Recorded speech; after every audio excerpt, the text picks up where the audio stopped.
بسم الله الرحمن الرحيم. Salam alaikum wa rahmatullahi ta'ala wa barakatuh. Mesdames, Messieurs, bonsoir. C'est la 4e vidéo de notre institut, l'Institut international des sciences de la gestion des risques. Et celle-ci, elle est consacrée à l'incendie et les explosions. Donc c'est la vidéo 004, incendie 001. Nous sommes le lundi 11 mai 2020, il est 22 h.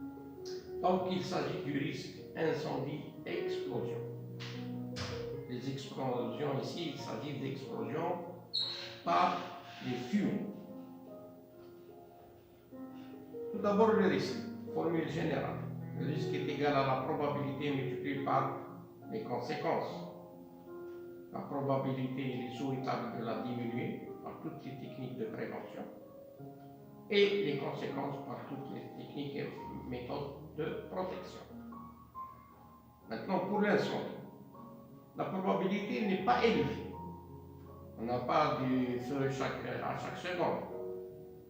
Par contre, les conséquences peuvent être catastrophiques.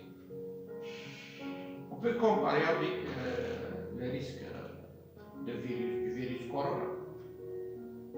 On remarque que les probabilités sont très élevées, et les conséquences sont aussi très élevées. Des milliers de morts. Et les effets sur l'économie aussi. Mais on les classe les deux parmi les risques majeurs. Les risques sismiques, les risques de vents violents, de volcans, etc. Donc, le risque incendie est un risque majeur.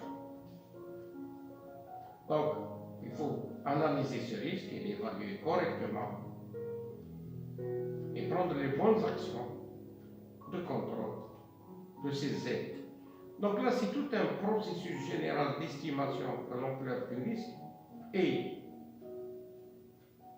aussi de prise de décision, parce que les méthodes d'analyse nous permettent de bien décider, et puis soit d'accepter le risque ou une situation du risque, ou bien trouver des barrières et améliorer la situation. Donc il s'agit, là c'est la même démarche pour tous les risques, d'identifier, d'analyser, d'évaluer, de classer ces risques. Le classement nous permet d'agir selon nos moyens pour les réduire.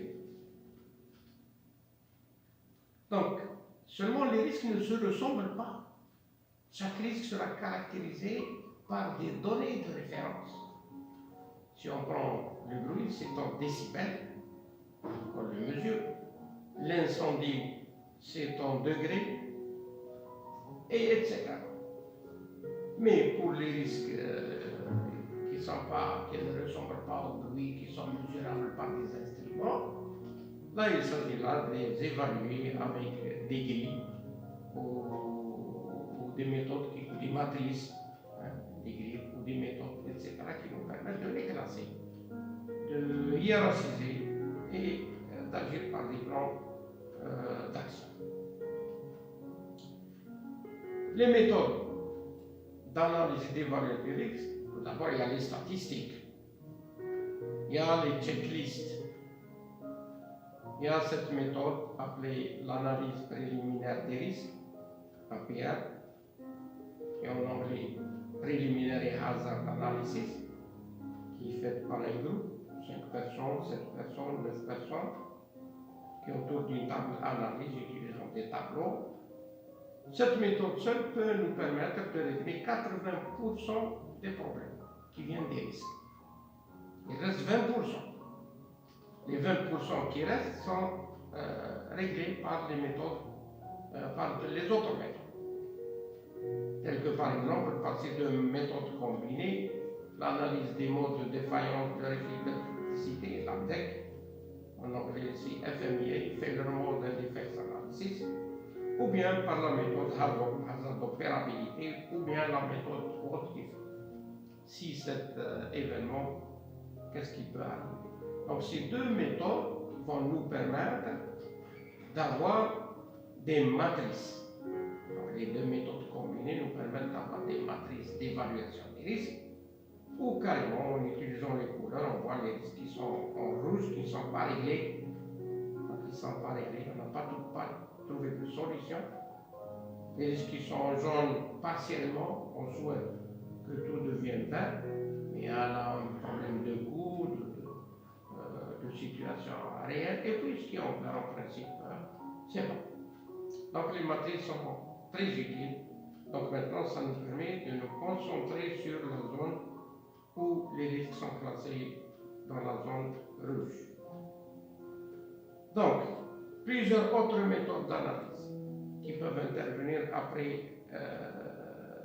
être arrivés à cette matrice. L'analyse par les arbres de défaillance. Et là, c'est la méthode qui va nous permettre d'avancer très bien, de voir plus clair. Donc, nous aurons les défaillances, on va utiliser l'algèbre de Boole, et nous allons voir l'arbre tout à l'heure. Il y a même des logiciels qui vous permettent de développer des arbres de défaillance. Ensuite, l'analyse par arbre des causes. Cette méthode est réservée à plusieurs risques, mais surtout les accidents. Donc là, on cherche la cause des accidents, les dysfonctionnements organisationnels, etc. Nous avons par la suite l'analyse par arbre d'événements. Là, c'est le côté protection. Quand on a fait l'analyse par arbre des causes, c'est sûr qu'on n'a pas réduit le risque à zéro. Le risque zéro n'existe pas. Mais quand même, il ne faut pas qu'on baisse les bras. Donc, il faut dire, et si jamais le risque est réalisé, qu'est-ce qui va arriver? Là, c'est l'arbre d'événements qui va nous permettre de voir quelles sont les barrières, quels sont les moyens qu'il faut avoir, quel est le plan. Donc il y a plusieurs niveaux de plan d'opération interne, plan particulier d'intervention, etc. Et puis on a cette méthode morte qui est un peu parcourue. C'est surtout une méthode qui est utilisée par la NASA et par le ministère de l'Énergie aux États-Unis, c'est la méthode morte.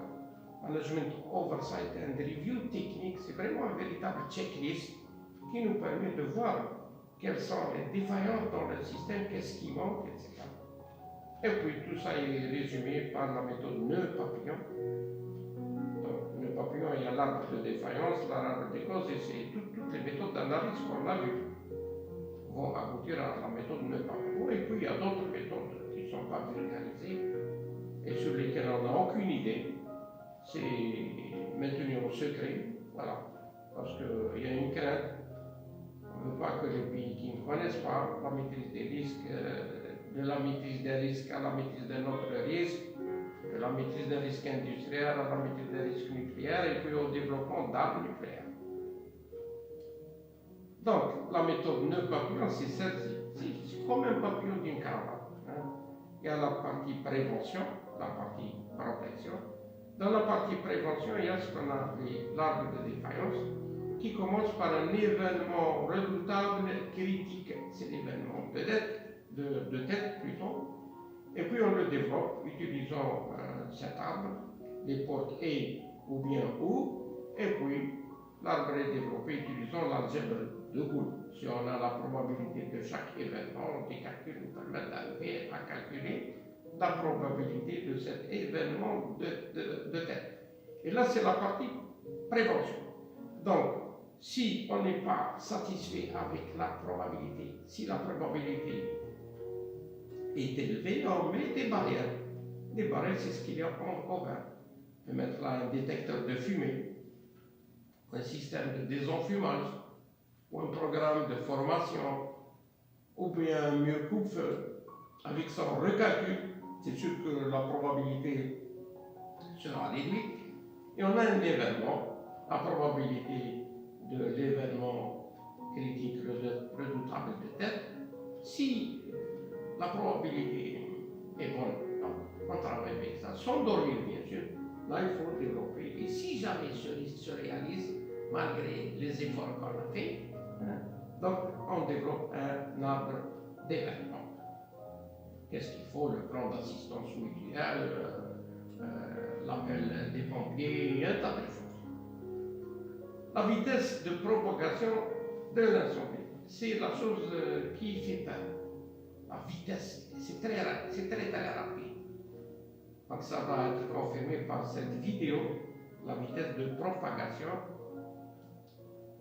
Il s'agit là de petites secondes. An electric coil, acting like a carelessly dropped cigarette, is heating this upholstered cushion, causing smoldering.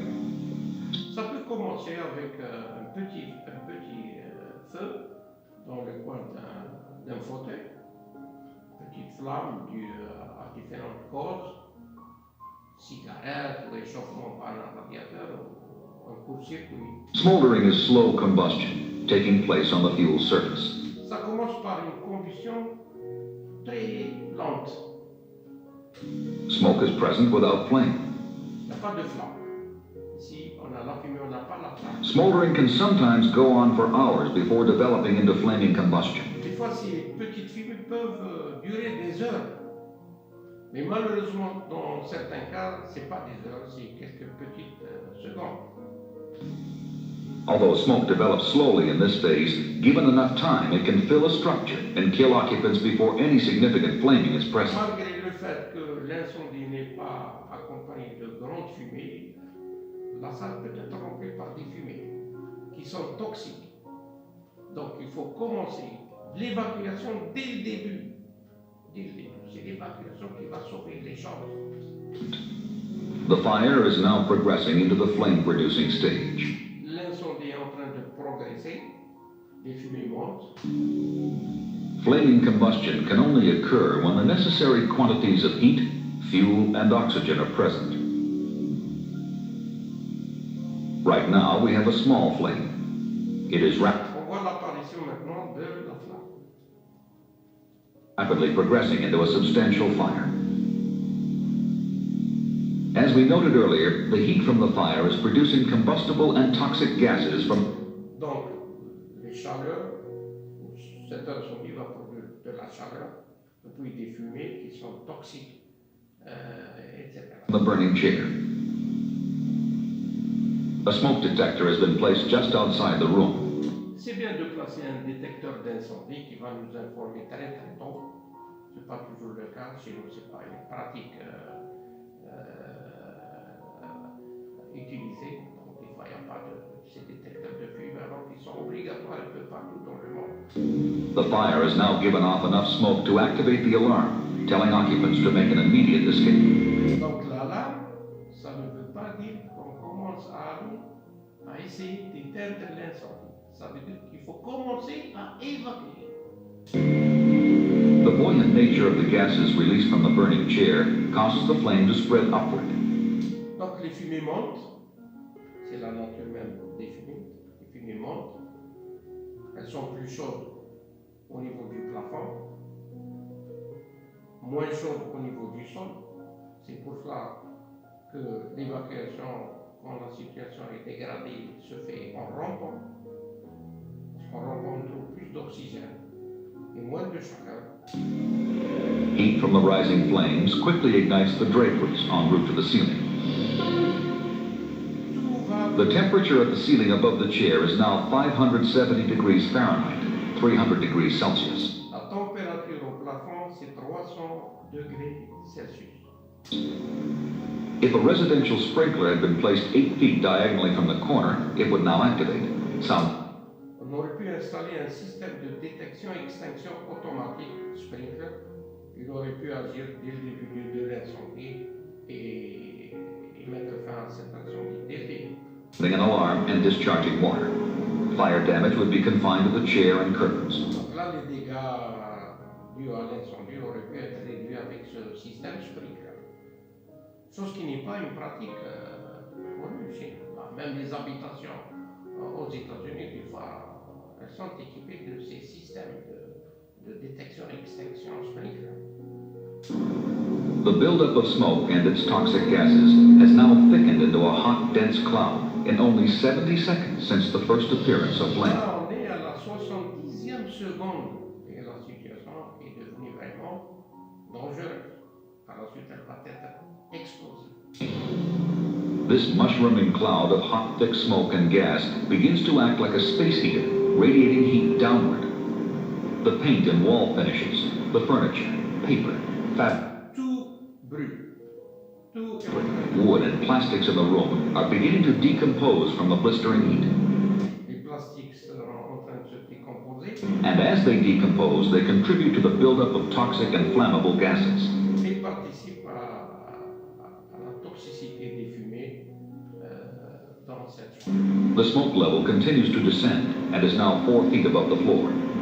The temperature at the floor has reached 212 degrees Fahrenheit, the boiling point of water. La température maintenant au sol a atteint 100 degrés Celsius. C'est la température d'ébullition de l'eau. Donc même là, si on veut évacuer, c'est trop tard. Avec cette température 100 degrés Celsius, l'évacuation devient impossible. C'est la fin, c'est la mort, elle est évidente. The huge quantities of smoke have now almost filled the room. The flow of hot air and radiant heat from the layer of smoke have combined to raise the temperature of everything in the room. The carpeting and other furnishings are now so hot that they are ready to burst into flame. Tout est en train de devenir chaud, tout brûle. And then, flashover. Every flammable object in the room is almost instantaneous. Et puis c'est le flash-over, donc le point d'éclair, et c'est l'explosion. Easily ignited. The combustible gases from the decomposing furniture are being consumed by fire. The room itself is an inferno. From a tiny flame on a chair to a room totally involved in fire took only 2 minutes. 2 minutes en ont suffi pour arriver à cette situation. 2 petites minutes. Il fallait dans les 2 minutes avoir au moins évacué. Et peut-être essayer de commencer à éteindre. Si on a des détecteurs d'incendie, des systèmes sprinklers, la chose deviendrait un peu plus contrôlable.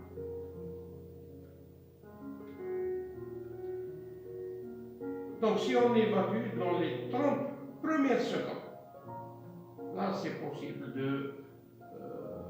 d'échapper à la mort. Sinon, après les 30 secondes, il y a tous ces problèmes qu'on a décrits dans la vidéo qui peuvent créer des dégâts.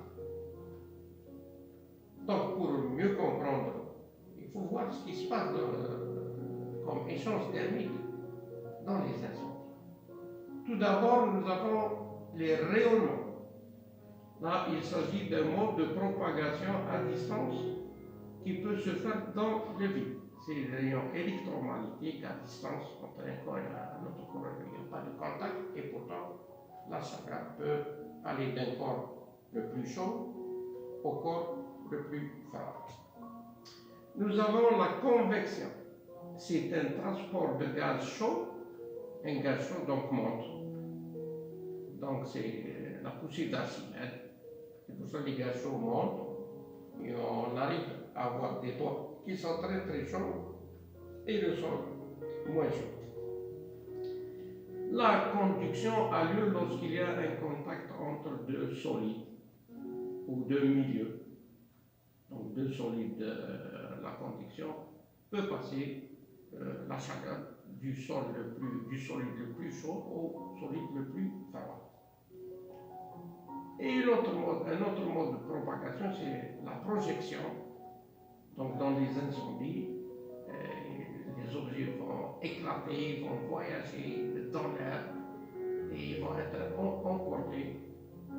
Toutes ces feuilles d'arbres, etc. peuvent aussi se projeter et puis aggraver la situation.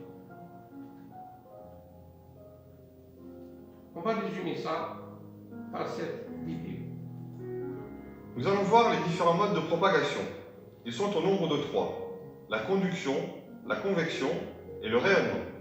Pour la conduction, prenons un chalumeau et une barre de cuivre. Le cuivre a la propriété d'être un bon conducteur thermique. Chauffons-le à une extrémité. Et rapidement, nous nous rendons compte que la chaleur se transmet à l'autre extrémité. La chaleur se propage donc de proche en proche sans transfert de matière.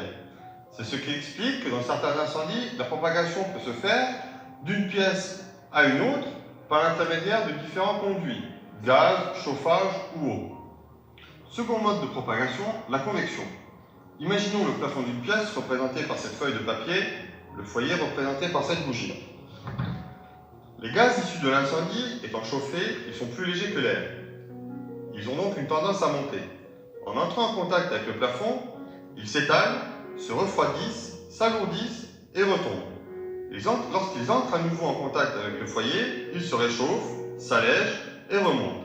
Au bout d'un certain temps, ils auront transmis suffisamment de chaleur pour propager l'incendie au plafond. Troisième mode de propagation, le rayonnement. Si la conduction utilise comme support les solides, la convection les fluides, le rayonnement, lui, n'a besoin d'aucun support. C'est le cas de ce chauffage. Lorsque sa résistance est chauffée au rouge, elle diffuse la chaleur dans la totalité de la pièce, tel un rayon lumineux. Nous allons voir les différents modes de propagation.